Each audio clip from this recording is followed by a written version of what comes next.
One, two, three. Hi, everyone. Allan Knight back here with Night Talk. And as you know, I'd like to do as many interviews as possible with the members of the Zen Zone Mindset. And I've got a fascinating young man. His name is Steffensen. Now, you have to understand that a lot of these interviews that I do are with people that I hardly know. I do know them to a degree because for us to have an interview, I have to have an initial interview.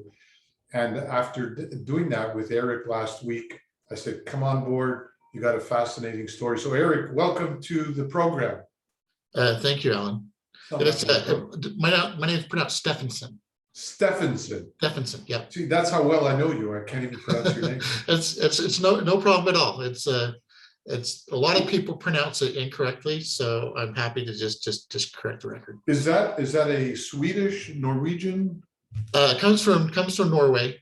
Comes from Norway. Yeah, I think the ancestors was originally Hansen, and then it changed to Steffensen right as they moved to the United States, and it's been that way ever since. It's funny because you're the third person in the last 2 weeks I met that has roots in Norway. I love Norway. You ever go there? No, I really want to go, but I've never been there. Norway, I've traveled all around Europe twice or three times, I forget, but Norway was, to me, the most beautiful place I saw. Just incredible.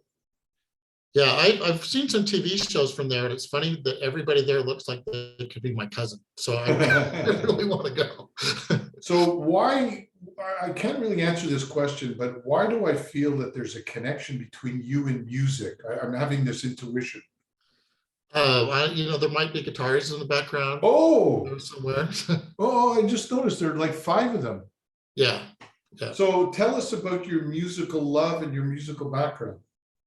So, I grew up in a family that we always sang or learned musical instruments. I starred in a musical when I was 8 years old in community, like a community musical, the Music Man.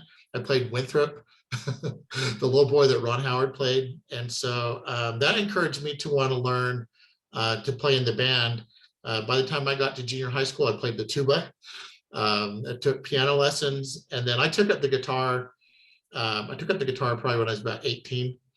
I encountered a mentor that taught me a little bit about songwriting.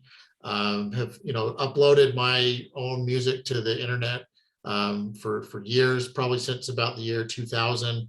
Done about 1,000 live streams of me singing my own songs online, usually to small audiences, but it's something I just enjoy very much. And it's something that eventually led to what I'm doing now. So I like to, even though I'm not playing as much as I used to or trying to do it professionally, it's definitely a part of who I am. So I like to remind myself where I came from. There's something I've always wanted to ask people that are particularly creative or more than creative, artistic in the sense of doing music. Now, you and I know that unless someone is extremely famous, most musicians don't make a lot of money doing it, even though they've got amazing talent. Was that a frustration for you growing up, that you had this passion, but you couldn't turn it, or not necessarily turn it into something lucrative for you? Absolutely. Because, I was working in a job that paid the bills for me, but that job was not going to lead to something lucrative in the short term. And with music, it's very difficult to get, first of all, to find people who are willing to listen to your music to begin with, when you're just posting on message forums over the internet. And then secondly, to find people who really identify with it. It's like anything. You just, I needed something like YouTube or something like that. And I just didn't really understand YouTube when it came out enough to leverage it, I think. So is it a bit like, in my case, I'm a jock from way back. I love sports, and I always wanted to be a professional baseball player. I was a good fastball pitcher, but certainly didn't become a professional. But then at some point in my life, I realized, okay, the reality is I'm not going to be I make my money through that, and I'm going to morph it into something else, which became speaker, trainer, coach, whatever you want to call me. So it is a bit like that with you, that it's become more of a hobby than anything else? Yeah, for right now, it's become a hobby, and I feel like I took my dream and I set it on the shelf. for a little while. I wanted to learn more about marketing because that's one of the places that I always struggle with music, is just being able to know how to market it. But yeah, for right now, it's a hobby. Okay, so let's morph into the business side. How did you go from that to get in? Well, first of all, tell us in a nutshell what kind of business you're in. What do you do and who do you do it for? Yeah, so right now, my business helps coaches, consultants, and other B2B business professionals that might have a high ticket offer. It helps them to offer creative financing solutions. So it makes it easier to acquire clients because they can pay monthly instead of having to come up with $10,000, which, for a lot of coaches, that's a struggle. So if I'm a coach and I have a $10,000 item, a product, a package for an individual. Now, if I don't have the kind of financing that you're talking about, then either the person has to pay me in a lump sum or 2 or 3 sums every month or whatever. Yeah. But it's very difficult for someone who can't afford that to pay, say, $200 a month over a long period of time. So I guess that's where the financing company comes in, right? Right. The financing company does that, becomes involved because the coach can get paid either entirely upfront or more upfront than if the coach were to try to administer monthly payments on their own. It also takes some risk off of the coach because the coach doesn't have to start collecting from folks that aren't making payments. And it just makes it, the coach can focus really more on doing what they do best, is coaching. So let's say go ahead. Yeah, go ahead. Let's say I'm one of those coaches and I think, oh, that's interesting because I have a whole bunch of people that could have become clients that didn't become clients, not because they didn't want to do the program, but because they couldn't afford it. They couldn't afford the cost. So let's say I have person Joe Blow, Jane Doe come to me and they really want to do my course, but they can't afford the $10,000. They can't even afford to pay $3,000 per month for 3 months. So I talked to them about the strategy that you're talking about. Now, if they're open to it, does the company, meaning the finance company, do a credit check on my client? Generally, yes. There's different programs. So if your client does have good credit, it's in their best interest to try to go for a program where they can qualify based on their credit, because they'll get better terms. There are programs that don't do a credit check, but the terms are a little bit less favorable, but they still are a way to help all of your clients regardless of their credit history. So I, the coach, if the finance company accepts it and they pay, let's say, just for want of a better term, $250 a month over a period of many months, what happens?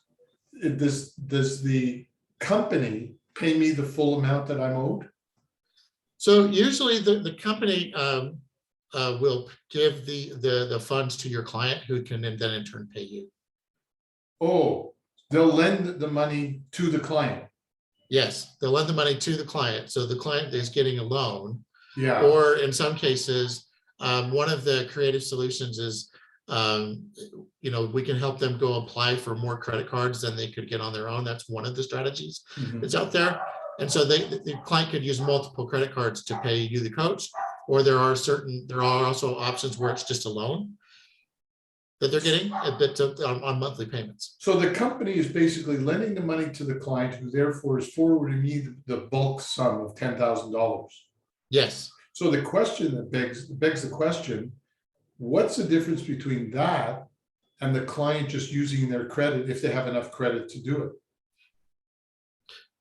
Well, so if they have credit cards and they have the space on their credit cards, that your credit score is actually looks at how full your credit cards are, how close to your balances, your maximum balances are. So if you're willing to put $10,000 on a credit card, that could be an option, or for somebody who is very conscious of their credit score, not wanting to max out a credit card, this could create additional options. Right, so that's the key there. What happens in the case that the client gets the $10,000, gives me the $10,000, the agreement, do they sign an agreement? Well, they sign an agreement to get the funding or the financing, and so once they receive it, they can't really take that agreement back. So they would have, your client would still need an agreement with you about payment terms. Okay, what happens if halfway through, a quarter way through, after $3,000 paid off, because the person has gone through the program already and recognizes they have ongoing expenses that they don't like, that they don't feel good for whatever reason, and they stop making the payment, who then takes the loss? The lender. The lender takes the loss. So yeah, the lender takes the loss, and they have, because they loan out millions of dollars a year, they have facilities to write that off, to give it to collectors. Because they already know the percentage of people that are not going to pay. Also, they know that the people that are going to do this usually have good credit, and the last thing they want is to have bad credit. Well, correct. So there are options for people who have good credit, and those options have better terms. There are also options for people who don't have the best credit. But yeah, there's that. The interest rates are what I mean is the company, they do millions of dollars worth, so they pretty well know what the averages are and yes. how many people stop making payments, and they know at the end of the day they're not going to lose money. They'll take the odd hit. Yes. Okay. Yes. So the coach doesn't have to worry about taking a hit. Correct. Okay, so that's pretty good. So how long have you been doing this for? Well, so I started digital marketing, which led to this about a year and a half ago. I discovered a program where I was actually just marketing just the financing directly to business owners, not for any particular purpose. And I was using Facebook ads to do it, which probably wasn't the best option, because Facebook has limited really your ability to narrow down your audience when it's a lending type of product, because of some lawsuits they had. And so I was really good at getting people, getting leads and getting people to apply. I just, unfortunately, for the program I had available, most of those people couldn't qualify. And so I had a hard time with that particular strategy, because I didn't have relationships with these people who were applying. They were just doing it online through my ads.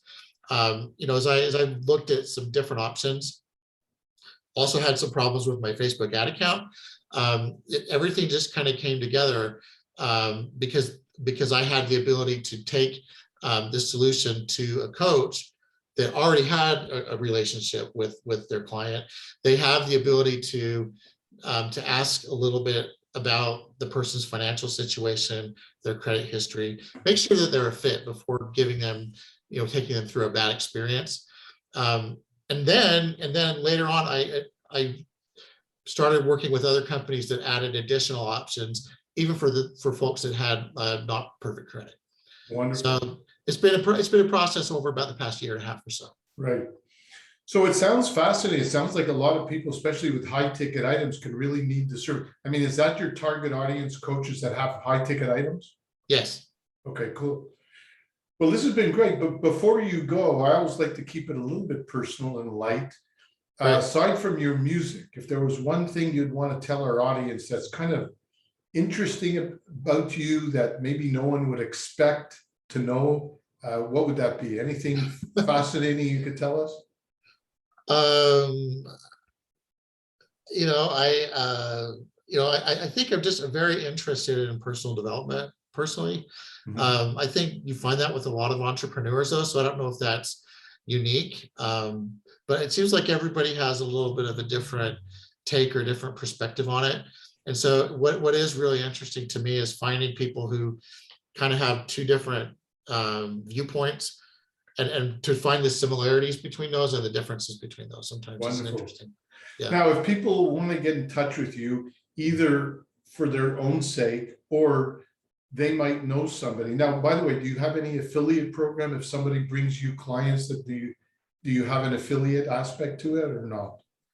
Yes, yeah, there are some options for that. Okay, so if somebody's interested in the program themselves, or they think they might have potential clients for you, how would they contact you? They can, probably the best way is via email would be what I'd recommend, because Okay. that's my email address is Eric, ERIC, @energeticendeavors.com. Right, so if you could leave that email address for me on messengers, I'll put it up on the video when we upload the video in the next couple of days. Okay, yeah. Wonderful. Anything else you want to share before we wrap up? You're a pretty direct guy, so it's easy to interview you.